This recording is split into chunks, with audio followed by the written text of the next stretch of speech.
목재 교육을 받은 이 아이들한테는 그러면은 구체적으로 어떤 변화가 생겼을까요? 가장 큰 변화는 아이들이 목재를 직접 만지고 냄새를 맡으면서 굉장히 높은 관심을 보이더라고요. 네. 특히 의 호기심을 보이는 모습이 인상적이었어요.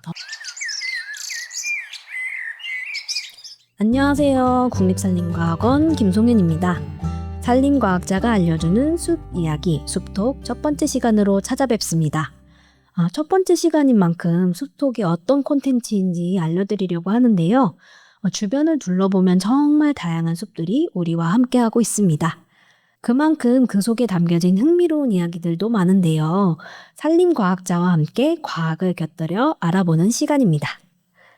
평소에 궁금했던 숲속 이야기들을 다양하게 소개드릴 예정이니까요. 많은 관심 부탁드립니다. 점점 더워지는 날씨, 기후변화 때문이죠. 탄소 중립이 필요한 요즘 꼭 알아둬야 할 이야기, 바로 목재 교육에 대해 알아보려고 합니다. 우리가 일상에서 얼마나 자주 목재를 접하는지 생각해 본 적 있으신가요? 지금 앉아있는 의자, 책상, 바닥, 집안 가구까지. 우리 주변의 수많은 것들이 목재로 만들어졌습니다. 늘 곁에 두고 쓰는 친숙한 소재지만 정작 우리는 목재에 대해 얼마나 알고 있을까요? 오늘은 목재 문화와 목재 교육을 연구하고 계시는 양지윤 박사님과 함께 이야기 나눠보겠습니다. 안녕하세요, 박사님. 안녕하세요. 국립산림과학원 목재산업연구과의 양지윤입니다. 네, 어서 오세요. 목재 교육이라는 말 자체가 조금 낯설 수가 있을 것 같은데요. 먼저 목재 교육이 어떤 건지 좀 소개 부탁드려요. 목재 교육이란 목재가 우리 삶과 환경에 어떤 가치를 가지는지 이해하고 경험하는 교육이에요. 네. 오늘 이 시간을 통해 목재 교육이 왜 필요한지 함께 이야기를 나누는 시간이 되었으면 좋겠습니다. 솔직히 저는 목재 교육이라는 말을 들었을 때 목공 수업 같은 게 생각나더라고요. 나무 그러니까 좀 목재로 무언가를 만드는 일이요. 맞아요. 아직 많은 분들이 목재 교육을 목공 교육과 비슷하게 생각하시는데요. 네. 사실 목재 교육은 단순히 무언가를 만드는 교육은 아닙니다. 네. 목재가 어디서 오고 어떤 가치를 지니며 왜 지속 가능한 자원으로 주목받고 있는지를 배우는 교육입니다. 네. 말씀을 들으니까 좀 이해가 될 것 같은데요. 그럼 목재 교육은 왜 해야 할까요? 목재 교육의 필요성은 세 가지로 정리해서 말씀드릴 수 있을 것 같아요. 네. 첫 번째는 환경을 바라보는 시각을 넓혀줍니다. 네. 목재가 숲에서 우리 생활로 오기까지의 과정을 이해하면서 자연과 자원의 가치를 배우게 됩니다. 두 번째는 창의적 문제 해결 능력을 기를 수 있다는 점입니다.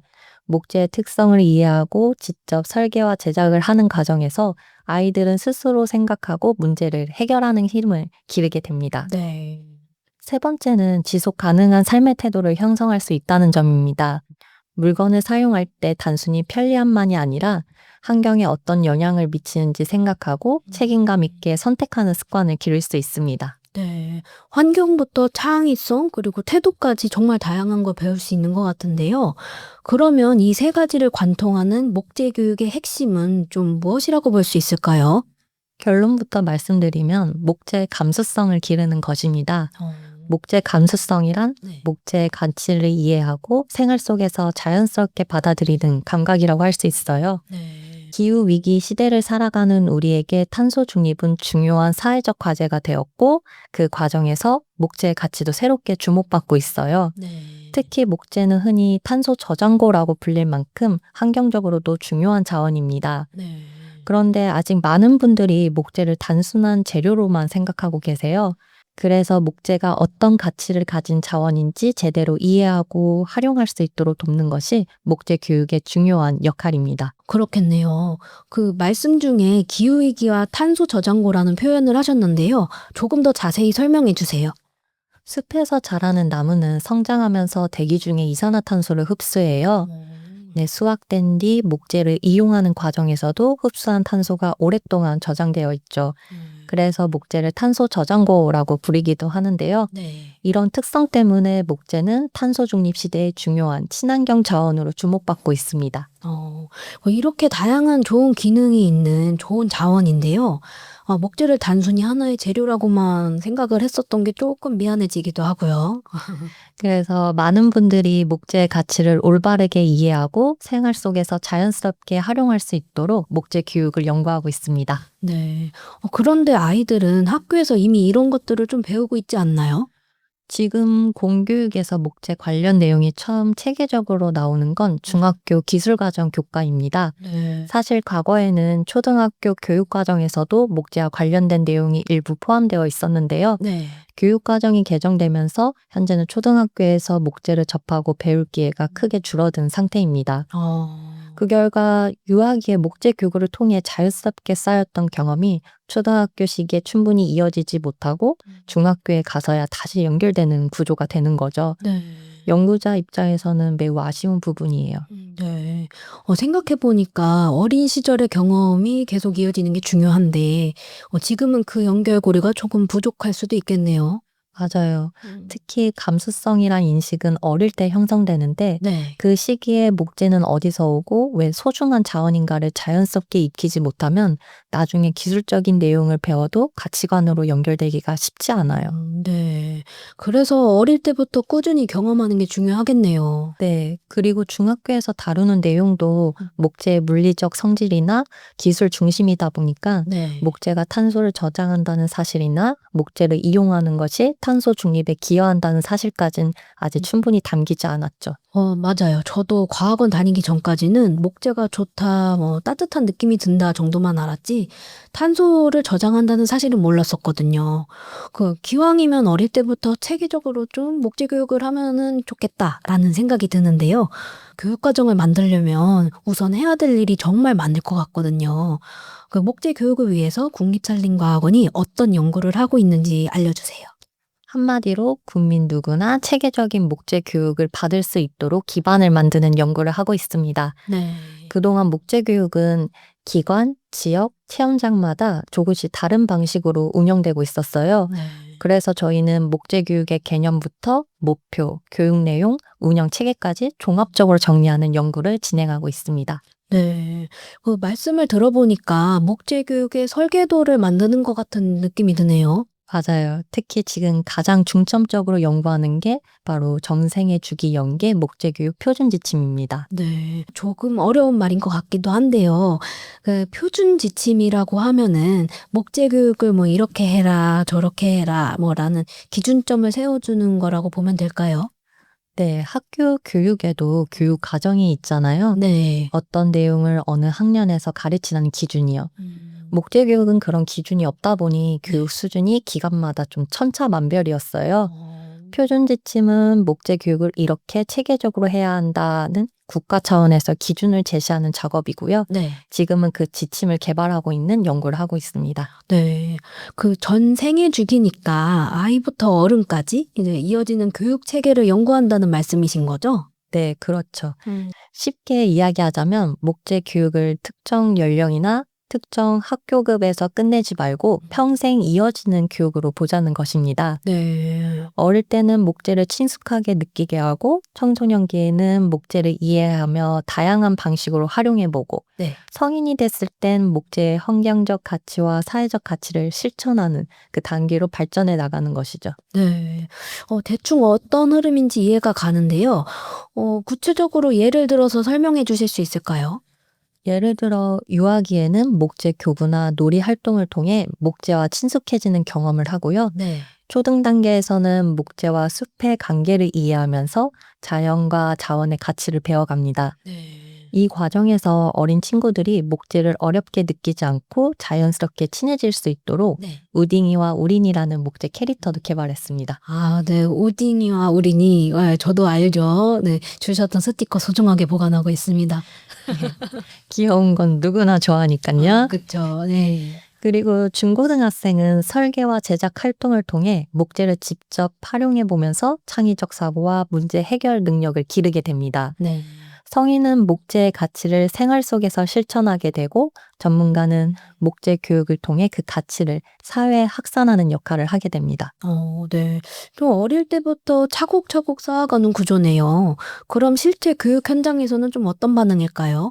이번에 용인시에 위치한 시립 물빛 어린이집과 연계해서 저희가 개발한 목재교육 프로그램을 시범 적용해봤거든요. 네. 어린이집을 직접 방문해서 아이들이 목재 교구를 가지고 노는 수업을 참관하고 원장님과 담임선생님 인터뷰도 진행했어요. 네.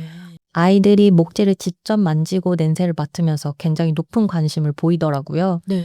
특히 플라스틱 장난감을 가지고 놀 때와는 다르게 목재 특유의 촉감에 호기심을 보이는 모습이 인상적이었어요. 네. 그 아이들 반응이 좋다고 하셨는데요. 목재 교육을 받은 이 아이들한테는 그러면은 구체적으로 어떤 변화가 생겼을까요? 가장 큰 변화는 환경 감수성이 높아졌다는 거예요. 목재를 직접 만지고 탐색하는 경험이 쌓이면서 자연 소재에 대한 친근함과 소중함을 느끼기 시작한 거죠. 네. 또 환경 친화적인 태도도 길러지는 걸 확인할 수 있었어요. 네. 단순히 목재가 좋다는 걸 넘어서 왜 목재가 좋았는지 자기만의 표현을 통해서 설명하는 모습도 볼 수 있었습니다. 목재 교육을 통해서 그런 변화가 일어났다니 좀 신기하기도 하고요. 그래서 어릴 때 목재를 접하는 경험이 정말 중요하답니다. 네. 한 번의 처음으로 끝나는 게 아니라 전 생애 주기로 이어졌을 때 그 효과는 더 커지고요. 네. 저는 선생님들 반응도 좀 궁금하거든요. 정말 긍정적으로 반응해 주셨어요. 네. 근데 다만 어떻게 가르쳐야 할지 모르겠다. 안전지도는 어떻게 해야 하나 같은 현실적인 고민들도 많이 말씀해 주셨어요. 그래서 저희는 목재교육 표준 지침에 학교급별 교사용 지도서와 수업 설계 자료, 안전관리 자료도 함께 담았습니다. 네. 단순히 이런 걸 가르치세요가 아니라 실제 수업에서는 이렇게 운영하세요까지 지원하는 거죠. 네. 그 구체적으로다가 이제 안내를 해드리는 것 같은데요. 시범 적용까지 했다면 이제 연구가 거의 완성되었다고 봐도 될까요? 목재교육 표준 지침 자체는 현재 최종 정리를 마치고 발간을 준비하고 있어요. 네. 유아부터 고등학교까지의 목재교육 과정, 전국 목재문화체험장에서 활용할 수 있는 목재문화 체험과정, 그리고 목재교육 전문가의 전문성을 제고를 할 수 있는 목재교육 전문과정까지 담겨 있죠. 네. 실제 수업에서 활용할 수 있는 교육 자료도 포함되어 있습니다. 그 정도면은 이제 조만간 모든 학교나 기관에서 이 지침을 활용할 수 있겠네요. 네, 맞아요. 발간 후 즉시 현장에서 사용할 수 있도록 만드는 게 저희 목표입니다. 네. 완성 후에는 정부와 교육기관, 목재문화체험장, 목재교육 전문가 등 목재교육을 진행하는 곳에 보급해서 목재교육의 공통 기준으로 활용할 계획입니다. 네. 제각기 운영되던 목재교육이 일정한 수준과 하나의 방향을 갖게 되는 거죠. 그럼 이런 목재 교육이 제대로 정착만 된다면 정말 많은 것들이 달라지겠는데요. 그렇죠. 가장 큰 변화는 목재를 바라보는 사회 전체의 인식이 달라질 거예요. 네. 목재가 탄소를 저장하는 친환경 자원이라는 사실을 이해하게 되면 목재 제품을 선택하고 이용하는 문화도 조금씩 달라질 수 있어요. 네. 또 아이들에게는 목재 교육이 과학, 기술, 공학, 예술, 수학을 융합한 스팀 교육으로 이어지면서 창의적 사고와 문제 해결 능력을 기르는 데도 도움이 됩니다. 네. 이러한 변화가 쌓이면 국산 목재 이용이 늘어나고 목재 문화 체험장 같은 지역 인프라도 더욱 활성화될 수 있어요. 학교와 지역 사회가 연결되고 목재 교육 전문 인력도 육성되면서 네. 지역의 중요한 문화 자산으로 자리 잡게 되는 거죠. 네. 올바른 목재 교육이 이제 지역 사회는 물론이고 나아가 이제 환경까지 연결되는 밑거름이 된다고 하니까 정말 좋으네요. 맞습니다. 목재 교육은 기후 위기 시대에 우리가 내놓을 수 있는 교육적 응답이에요. 네. 목재를 제대로 이해하고 그 가치를 인식하며 생활 속에서 책임감 있게 이용하는 시민을 길러내는 것. 이게 목재 교육의 궁극적인 목표입니다. 멋진 말씀 감사합니다. 네, 오늘 말씀을 듣고 보니까 목재 교육은 단순히 체험 활동이 아니라 미래를 준비하는 교육이라는 생각이 듭니다. 마지막으로 더 하시고 싶은 이야기나 보고 계시는 분들에게 전하고 싶은 이야기가 있으실까요? 네, 우리는 매일 목재와 함께 살아가고 있습니다. 그런데 정작 목재가 우리 삶과 환경에 어떤 가치를 주는지 깊이 생각해 볼 기회는 많지 않았죠. 네. 그래서 전국에 있는 목재 문화 체험장에 한번 방문해 보시길 추천드립니다. 목재를 직접 만지고 경험해 보는 시간이 목재를 바라보는 눈을 바꾸고 나아가 지속 가능한 선택을 할 수 있는 힘이 될 거라고 생각합니다. 네, 이제 슬슬 마무리할 시간이 됐는데요. 오늘 함께 해주신 양지윤 박사님 감사합니다. 목재 교육, 이제 이름 낯설지 않으시죠? 목재를 제대로 알고 이용하는 것이 기후위기 시대의 작지만 중요한 실천임을 기억해 주시길 바랍니다. 산림과학자가 알려주는 숲 이야기 숲톡, 목재 교육 이야기는 여기까지입니다. 긴 시간 함께 해주신 여러분 감사합니다. 다음 시간에 뵙겠습니다. 감사합니다. 감사합니다.